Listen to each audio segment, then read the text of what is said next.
Shalom bagi seluruh kaum perempuan dalam Persekutuan Perempuan Distrik 18 Jabertindie dimanapun berada.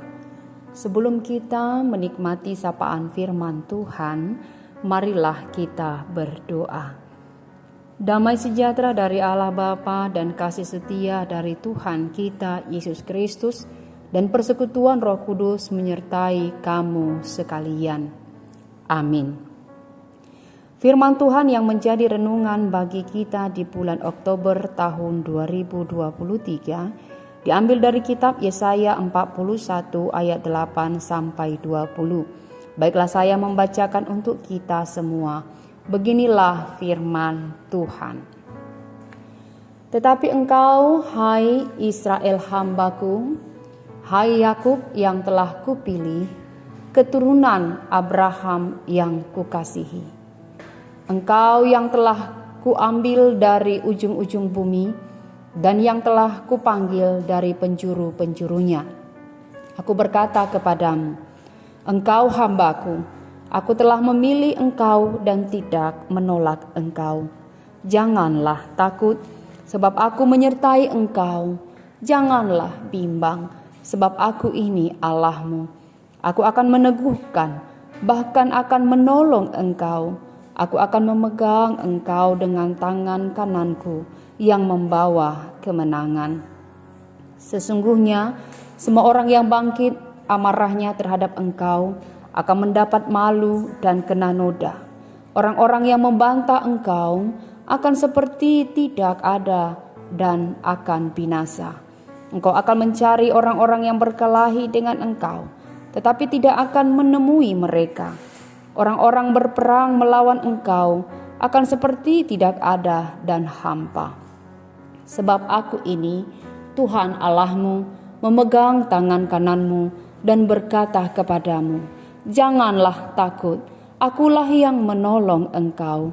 Janganlah takut, hai si cacing Yakub, hai si ulat Israel, akulah yang menolong engkau. Demikianlah firman Tuhan. Dan yang menebus engkau ialah yang Maha Kudus, Allah Israel. Sesungguhnya aku membuat engkau menjadi papan pengirik yang tajam dan baru. Dengan gigi 2 jajar, engkau akan mengirik gunung-gunung dan menghancurkannya. Dan bukit-bukit pun akan kau buat seperti sekam. Engkau akan menampi mereka, lalu angin akan menerbangkan mereka, dan badai akan menyerakkan mereka. Tetapi engkau ini akan bersorak-sorak di dalam Tuhan dan bermegah di dalam yang Maha Kudus, Allah Israel. Orang-orang sengsara dan orang-orang miskin sedang mencari air, tetapi tidak ada. Lidah mereka kering kehausan, tetapi aku, Tuhan, akan menjawab mereka, dan sebagai Allah orang Israel, aku tidak akan meninggalkan mereka. Aku akan membuat sungai-sungai memancar di atas bukit-bukit yang gundul dan membuat mata-mata air membual di tengah dataran. Aku akan membuat padang gurun menjadi telaga dan memancarkan air dari tanah kering. Aku akan menanam pohon aras di padang gurun, pohon penaga, pohon murat, dan pohon minyak. Aku akan menumbuhkan pohon sanobar di padang belantara dan pohon berangan serta pohon cemara di sampingnya, supaya semua orang melihat dan mengetahui, memperhatikan dan memahami bahwa tangan Tuhan yang membuat semuanya ini dan yang Maha Kudus Allah Israel yang menciptakannya. Demikianlah firman Tuhan. Adapun tema renungan di bulan Oktober tahun 2023 ini adalah melibatkan Tuhan dalam setiap usaha. Kaum perempuan yang dikasihi Tuhan, kita sadari atau tidak, kita yang hidup saat ini adalah generasi yang menjadi saksi bahwa berbagai nubuatan dan janji Allah kepada bangsa Israel tergenapi. Mengapa tidak? Bila kita mau melihat sejarah, kita menyaksikan berdirinya suatu negara di tahun 1948, yaitu Israel, yang selama hampir 2000 tahun lenyap atau dianggap mati namun berdiri lagi. Seumpama manusia digambarkan mati namun hidup atau lahir kembali. Bahkan begitu berdiri langsung mampu mengalahkan musuh-musuhnya, menang dalam peperangan dan sekaligus merebut tanah milik musuhnya.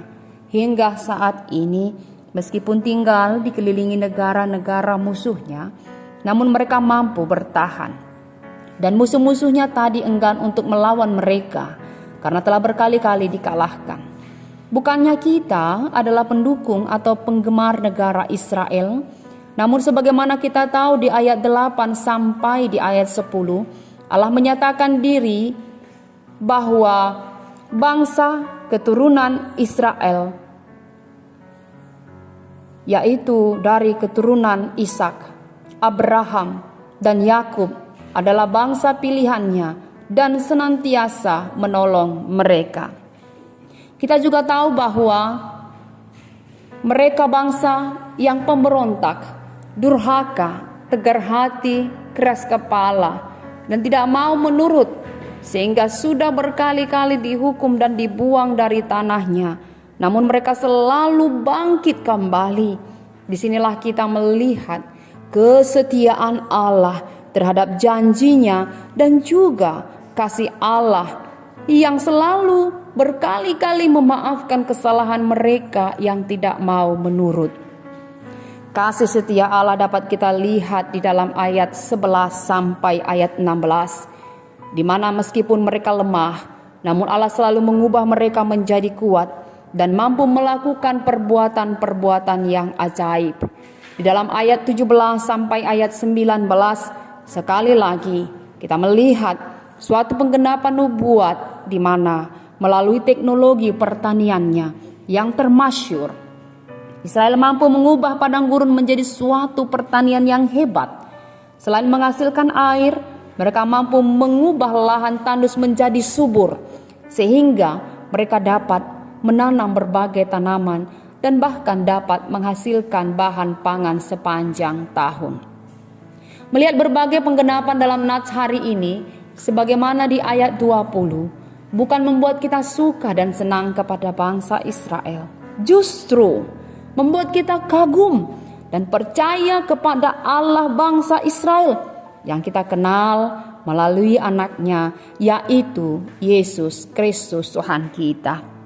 Dalam hal ini kita melihat, mengetahui, memperhatikan, dan memahami kuat tangannya yang telah bekerja sepanjang zaman.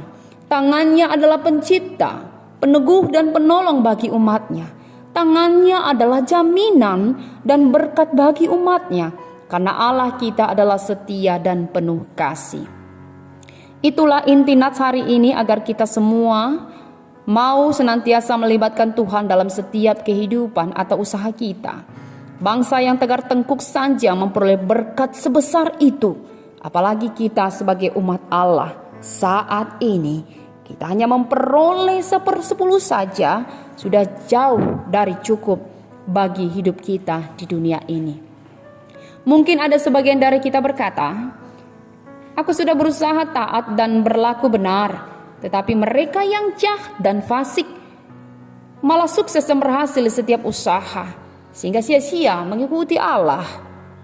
Bila kita berpikiran demikian, maka harus mengubah cara pandang itu dengan kesadaran bahwa berkat-berkat Allah bukan semata-mata hanya bersifat materi, namun terlebih lagi ada damai sejahtera di hati kita masing-masing. Orang-orang fasik tidak mungkin memiliki damai sejahtera dan sejahtera di dalam hatinya. Pasti ada suatu kekhawatiran dan tidak tenang menjalani hidupnya. Selain damai sejahtera, Allah juga ingin kita bertumbuh dan kuat dalam iman, sehingga kita senantiasa rendah hati dan selalu bersyukur dalam segala hal. Yang perlu kita ingat bahwa kita hidup bukan hanya saat kehidupan fana ini saja, namun ada kehidupan abadi yang menuntut kita agar layak dan pantas untuk masuk ke dalam kerajaan sorga kelak, yang menjadi tujuan hidup setiap orang. Oleh sebab itu, kaum perempuan yang terkasih, libatkan Tuhan dalam segala usaha kita dalam segala hal dan segala perkara, kata Paulus dalam Filipi 4 ayat 13. Mari datanglah kepada Allah, melibatkan Tuhan dalam pekerjaan, memohon dalam doa pribadi, membaca firman Tuhan, hadir dalam pendalaman Alkitab, semakin rajin dalam ibadah di gereja. Maka sebagaimana nubuatan tadi, Allah akan mengubah padang gurun kehidupan kita menjadi padang yang berumput hijau. Karena Allah bangsa Israel yang kita kenal di dalam Tuhan kita Yesus Kristus telah berjanji dan pasti menepati untuk selalu menyertai, sehingga dalam segala usaha kita tidak akan sia-sia. Amin. Kita berdoa. Di dalam nama Allah Bapa, nama anaknya Kristus Yesus, dan dalam persekutuan Roh Kudus yang akan selalu memberkati segala usaha dan pekerjaan kita, sehingga membuahkan hasil yang baik dan kita mampu menjadi berkat bagi sesama kita. Amin.